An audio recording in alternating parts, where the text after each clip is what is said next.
C'est vraiment une journée historique qui est en train de se passer sur les marchés financiers. Et comme on peut voir que le CAC 40 a dépassé les 8000 points. C'est juste incroyable puisque c'est le plus haut historique jamais enregistré sur les marchés boursiers, du moins avec l'indice CAC 40. Et la question qu'on doit se poser maintenant, c'est est-ce qu'on doit craindre un futur krach boursier? Parce que quand on regarde là cette analyse du CAC 40, on se place dans les années 2000. 2000, le CAC atteint 6400 points. Derrière, grosse chute, crise économique. Pareil, 2007, on retrouve des sommets. Derrière, crise des subprimes. Ça redescend. Et après, ça remonte, ça redescend, etc. Et là, depuis, on va dire, les années 2000, 2010, 2011, ça fait qu'augmenter. Ça augmente, ça augmente, ça augmente. Boum, Covid. Voilà, c'était un mini crash, on va dire. Covid, passé vite. Et après, ça repart à la hausse. Et là, la question qu'il faut se poser, c'est qu'est-ce qui va se passer dans le futur? Alors moi, j'ai pas de boule de cristal, j'aimerais bien, mais j'en ai pas. Donc, est-ce qu'il faut encore spéculer à la hausse? Est-ce qu'il faut commencer à prendre ces plus-values? C'est une bonne question.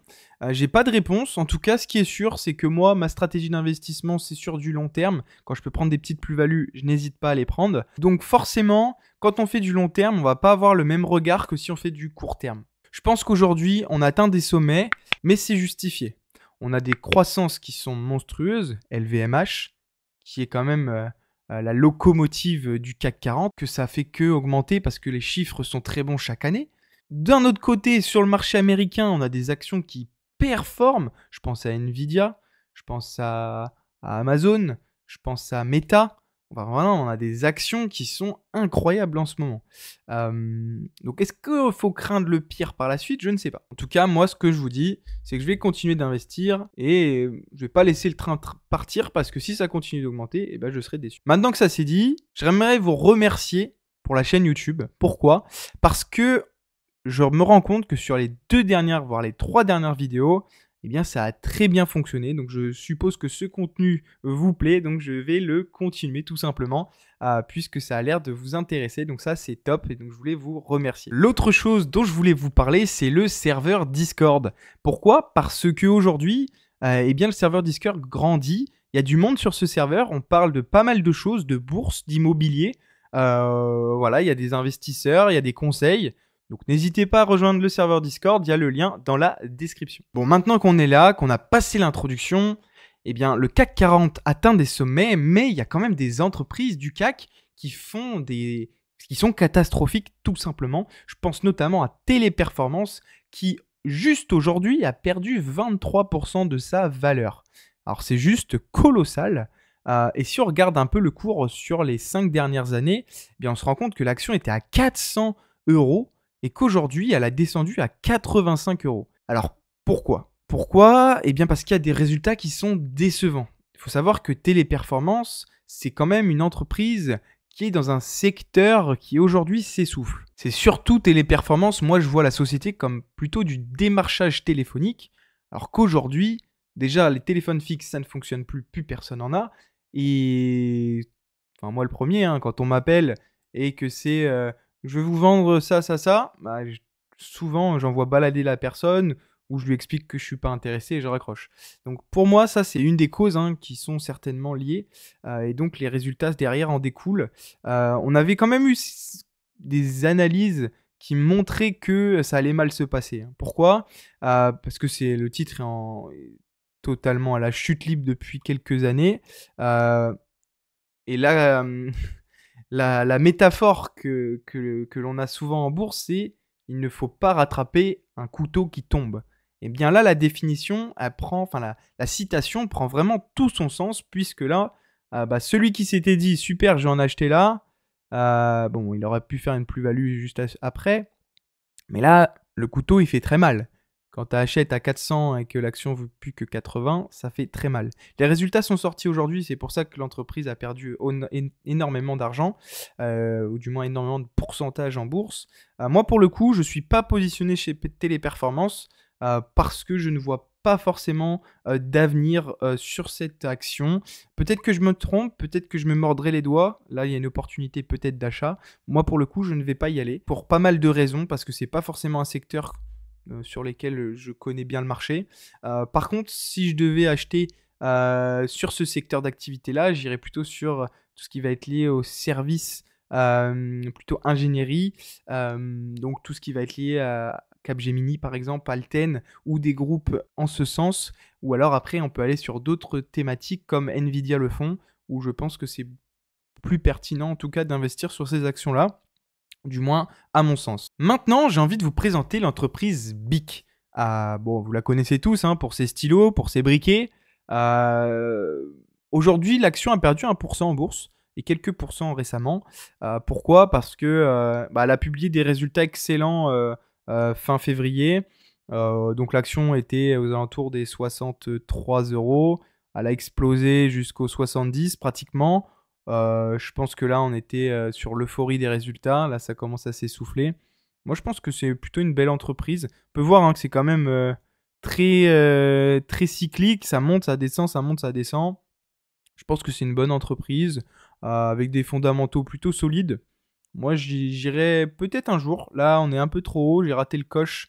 En 2023. Mais là, je pense qu'on est un peu haut. Si on regarde sur 10 ans, voilà, c'est quand même un couteau qui tombe. Hein. Si on peut prendre l'exemple de Téléperformance, on est un peu sur le même schéma ici. Sauf que là, on a atteint quand même un point bas. Je pense que ça a plutôt de l'avenir. La dernière action que je vais vous présenter aujourd'hui, c'est BNP Paribas. Pourquoi BNP Paribas? Parce que je suis moi-même actionnaire. Pour le moment, je vous ai montré 2 actions où je ne suis pas positionné. Là, on finit avec BNP Paribas parce que je suis positionné. J'avais envie de vous la présenter. Je voulais vous dire aussi pourquoi j'ai investi sur BNP. Donc, si je mets le graphique à, on va dire, 6 mois à peu près, il y a eu une grosse chute du titre. Donc l'action se portait même être 1 an. Donc c'est une action cyclique. Hein. Bon, je ne présente pas l'action cyclique de la bourse. Je vais vous montrer Crédit Agricole tout de suite pour vous montrer. Voilà la courbe de Crédit Agricole. En fait, les actions boursières, souvent on les achète pour leurs dividendes, pas pour la croissance. Crédit Agricole, c'est ce graphique et BNP Paribas, c'est ce graphique sur 10 ans. Donc si je compare les deux, c'est plus ou moins la même chose. Hein. Honnêtement, ça se ressemble très fortement. Sauf que BNP, là, j'ai des dividendes un peu plus intéressants. Donc voilà pourquoi j'ai choisi BNP. Et surtout pourquoi, si on regarde sur les 6 derniers mois, donc l'action cyclique, hein, comme d'habitude, ça monte, ça descend. Résultat de l'année, boum, l'action chute énormément. Je me suis positionné, on va dire, à 53, 54 euros. Et là, ça remonte. Donc, je suis plutôt content de BNP. Moi, je pense que c'est plutôt pas mal. Et en plus, il y a les dividendes qui vont arriver par la suite. Donc, je suis confiant sur ce dossier-là. J'aime bien. Je pense que le secteur bancaire a quand même de l'avenir. Moi, j'aime bien BNP. Je pense que c'est une action où il faut en fond de portefeuille et surtout acheter au bon moment. Parce que quand on achète au point haut, ça fait mal derrière. Si je mets sur 1 an ou 5 ans, ce sera encore plus représentatif. Eh bien, on peut voir que c'est quand même très cyclique. Il faut acheter au bon moment. Mais je pense que BNP, c'est une valeur plutôt sûre, avec un très bon rendement par an de dividendes aux alentours de 7-8%, qui a annoncé ses résultats en disant qu'il y avait toujours ce dividende de maintenu.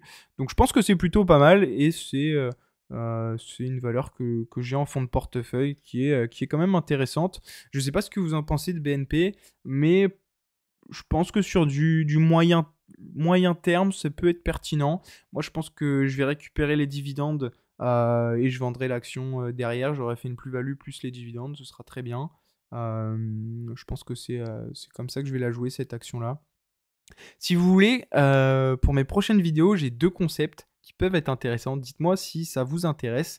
Le premier, c'est de faire un tutoriel, une vidéo, on va dire, d'entre 15 et 30 minutes pour expliquer comment on investit en bourse, comment on choisit des actions, comment on fait une analyse fondamentale, comment on fait une analyse technique, graphique. Voilà, vous montrer mes points de contrôle avant d'acheter une action. Je pense que ça peut être intéressant. Dites-moi ce que vous en pensez. Et la deuxième vidéo sur laquelle je réfléchis, c'est de vous montrer tout simplement mon portefeuille, sur quoi j'investis, sur mes moins-values actuelles, sur mes plus-values, sur ma stratégie. sur quelles entreprises j'ai dans ma watchlist. Voilà, et je pense que ça peut être intéressant. Dites-moi dans la description si ça vous intéresse. Moi, je pense que ça peut être très intéressant pour vous. Et puis, n'hésitez pas à rejoindre le serveur Discord puisque dessus, je mets mes achats et mes ventes. Donc ça peut être intéressant pour vous. Donc voilà, on a vu ces 3 actions. Si je devais faire un résumé sur ces 3 actions, je dirais que Téléperformance, il ne faut pas forcément y aller. BNP Paribas, on peut commencer à y aller. Moi, j'ai investi un peu plus en amont il y a quelques temps déjà. Et pour l'entreprise BIC, honnêtement, je pense qu'il va falloir attendre un petit peu. Elle est encore un peu haute, mais je pense que c'est une action à mettre dans sa watchlist. Ça peut être intéressant. Voilà, donc si la vidéo vous a plu, n'hésitez pas à liker, partager, à commenter. Ça me fera plaisir de vous répondre. Et en attendant, dites-moi ce que vous en pensez pour les 2 concepts de vidéo que je vous ai dit. Et on se retrouve pour la prochaine vidéo. Je pense qu'on analysera certaines actions qui vont vous surprendre, mais je vous en dis pas plus. Je vous réserve ça pour la prochaine vidéo. C'était Alexandre. Salut!